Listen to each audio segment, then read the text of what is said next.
Middle class ಆಸ್ತಿದಾರರನ್ನ target ಮಾಡ್ತಾ ಸರ್ಕಾರ. ತೆರಿಗೆ ಸುಸ್ತಿದಾರರ ಮೇಲೆ ಬೆಂಗಳೂರು ಪಾಲಿಕೆ ಗದಾ ಪ್ರಹಾರ. ಮಧ್ಯಮ ವರ್ಗ ಆಸ್ತಿದಾರರನ್ನ ಟಾರ್ಗೆಟ್ ಮಾಡ್ತಾ ಸರ್ಕಾರ. ತೆರಿಗೆ ಸುಸ್ತಿದಾರರ ಮೇಲೆ ಬೆಂಗಳೂರು ಪಾಲಿಕೆ ಗದಾ ಪ್ರಹಾರ. ಬಾಕಿ ಆಸ್ತಿ ತೆರಿಗೆ ಕಟ್ಟದ ಕಟ್ಟಡಗಳ ಮೇಲೆ ಹರಾಜು ಅಸ್ತ್ರ. ನಾಳೆ ಬೆಂಗಳೂರಿನಲ್ಲಿ 50 ತೆರಿಗೆ ಸುಸ್ತಿದಾರರ ಆಸ್ತಿ ಹರಾಜಾಗುತ್ತೆ. ನಾಳೆ ಬೆಳಗ್ಗೆ 11 ಗಂಟೆಗೆ 50 ಆಸ್ತಿ ಹರಾಜು ಹಾಕಲಿರುವ ಪಾಲಿಕೆ ಹಿಂಬಾಕಿ ಆಸ್ತಿ ತೆರಿಗೆ ಪಾವತಿ ಮಾಡುವಂತೆ ಹಲವು ಬಾರಿ ವಾರ್ನ್ ಮಾಡಲಾಗಿದೆ. ಆದರೂ ಆಸ್ತಿ ತೆರಿಗೆ ಕಟ್ಟದ ಬೆಂಗಳೂರು ಆಸ್ತಿ ಮಾಲೀಕರು ಬಡ ಕುಟುಂಬಸ್ಥರ ಸ್ಥಿರಾಸ್ತಿಗಳ ಹರಾಜು ಮಾಡಿದ್ದು ಆಯಿತು. 16 ಕೋಟಿ ಬಾಕಿ ಉಳಿಸಿಕೊಂಡಿರುವ ಆಸ್ತಿಗಳ ಹರಾಜು ಯಾವಾಗ? Tech park, mall, multiplex, star hotel, Embassy group ತೆರಿಗೆ ಬಾಕಿ ಇದೆ. ನಗರದಲ್ಲಿ 3876 ಐಟಿ ಕಂಪನಿ, 103 ಬಿಟಿ ಕಂಪನಿ, ಹೀಗೆ ಸಾಕಷ್ಟು ಕಂಪನಿಗಳಿದೆ. ಅವ್ರದ್ದು ಯಾರ್ದು ಆಗೋದಿಲ್ಲ. ಪಾಪ ಬಡವ್ರದ್ದು, ಮಧ್ಯಮ ವರ್ಗದ್ದು ಕೀಳಕ್ಕೆ ಬರ್ತೀರಿ ಅಂತ ಹೇಳಿ ಜನ ಮಾತನಾಡ್ತಾ ಇದ್ದಾರೆ. ಕೈಗೆಟುಕುವ ಮಾವಿನ ಹಣ್ಣಿಗೆ ಕಲ್ಲು ಹೊಡಿದಲೆ ನೋಡಿ, ಶ್ರೀಮಂತರು, ಇಲ್ಲಿನ ಐಟಿ ಕಂಪನಿಯ ದೊಡ್ಡ ದೊಡ್ಡ ಮಾಲೀಕರು ತೆರಿಗೆ ವಂಚನೆ ಮಾಡ್ತಾರ್ರಿ. ಅಂತಹವರ ಯಾವ ದಾಖಲೆಗಳು ಕೂಡ ಪಾಲಿಕೆಯವರ ಕೈಯಲ್ಲಿ ಇರೋದಿಲ್ಲ. ಆದರೆ ಮಧ್ಯಮ ವರ್ಗ ಸಣ್ಣ ಪ್ರಮಾದ ಮಾಡಿದ್ರು ಕೂಡ ಅವರನ್ನು ಬೆನ್ನು ಬಿಡದೆ ಅವರ ಹಿಂದೆ ಬೀಳುತ್ತೆ ಈ ಪಾಲಿಕೆ. ಒಟ್ಟಾರೆ ತೆರಿಗೆ ಸುಸ್ತಿದಾರರ ಮೇಲೆ ಬೆಂಗಳೂರು ಪಾಲಿಕೆ ಗದಾ ಪ್ರಹಾರ.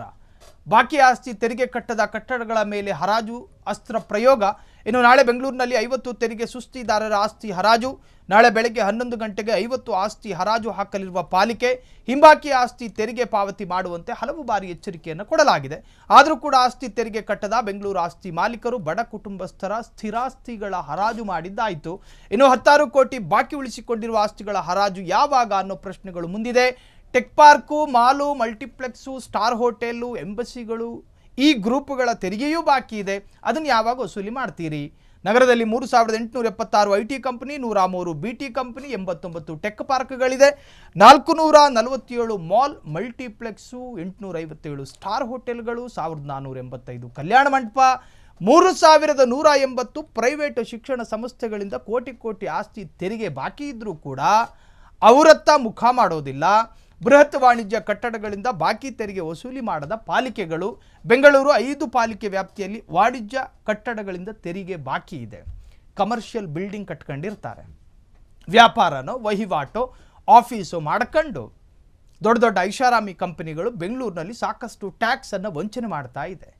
ಅವರು ಬಿಲ್ಡಿಂಗ್ ಹತ್ತ ಹೋಗೋದು ಬಿಡಿ, ಅವ್ರನ್ನ ನೆನೆಸ್ಕೊಳ್ಳೋದಿಲ್ಲ ಸಂಬಂಧಪಟ್ಟ ಇಲಾಖೆ. ನೆನೆಸ್ಕೊಳ್ಳೋದು ಯಾರನ್ನ ಅಂದರೆ 3 ಹೊತ್ತಿಗೂ ಕಷ್ಟಪಡುವ ಬಡ ಮತ್ತು ಮಧ್ಯಮ ವರ್ಗದ ಕಟ್ಟಡ ಕಾರ್ಮಿಕರನ್ನು. ವಾಣಿಜ್ಯ ಕಟ್ಟಡಗಳನ್ನು ಟಚ್ ಮಾಡದ ವಾಸದ ಮನೆ ಕಟ್ಟಡ ಮಾಲೀಕರನ್ನು ಟಾರ್ಗೆಟ್ ಮಾಡ್ತಾ ಇದೆ ಬೆಂಗಳೂರು ಪಾಲಿಕೆ. ಅಧಿಕಾರಿಗಳ ತಾರತಮ್ಯ ನೀತಿಗೆ ಭುಗಿಲೆದ್ದ ಆಕ್ರೋಶ. ಬಡ ಮಧ್ಯಮ ವರ್ಗ ಆಸ್ತಿಗಳನ್ನು ಹರಾಜು ಹಾಕ್ತಿರೋದಕ್ಕೆ ಈಗ ಖಂಡನೆಗಳು ವ್ಯಕ್ತವಾಗಿದೆ. ಬೆಂಗಳೂರು ನಗರಾಭಿವೃದ್ಧಿ ಸಚಿವರೇ ಮಧ್ಯಮ ವರ್ಗದ ಜನರ ಆಸ್ತಿ ಹರಾಜು ಇದು ಸರಿಯೇ? ಐಟಿ ಬಿಟಿ ಮಾಲ್, ಇನ್ನು ಕಾಂಪ್ಲೆಕ್ಸ್, ಕುಬೇರರ ಆಸ್ತಿ ಟಚ್ ಯಾಕೆ ಮಾಡ್ತಿಲ್ಲ ಅಂತ ಹೇಳಿ ಆಕ್ರೋಶಗಳು ವ್ಯಕ್ತವಾಗಿದೆ. ಕ್ಷಣ ಕ್ಷಣದ ಸುದ್ದಿಗಳಿಗಾಗಿ ಫ್ರೀಡಂ ಟಿವಿ ಸಬ್ಸ್ಕ್ರೈಬ್ ಮಾಡಿ, ಲೈಕ್ ಮಾಡಿ ಹಾಗೂ ಫಾಲೋ ಮಾಡಿ. ಹೊಸ ಸುದ್ದಿಗಳ ನೋಟಿಫಿಕೇಶನ್ಗಾಗಿ ಬೆಲ್ ಐಕಾನ್ ಮೇಲೆ ಕ್ಲಿಕ್ ಮಾಡಿ.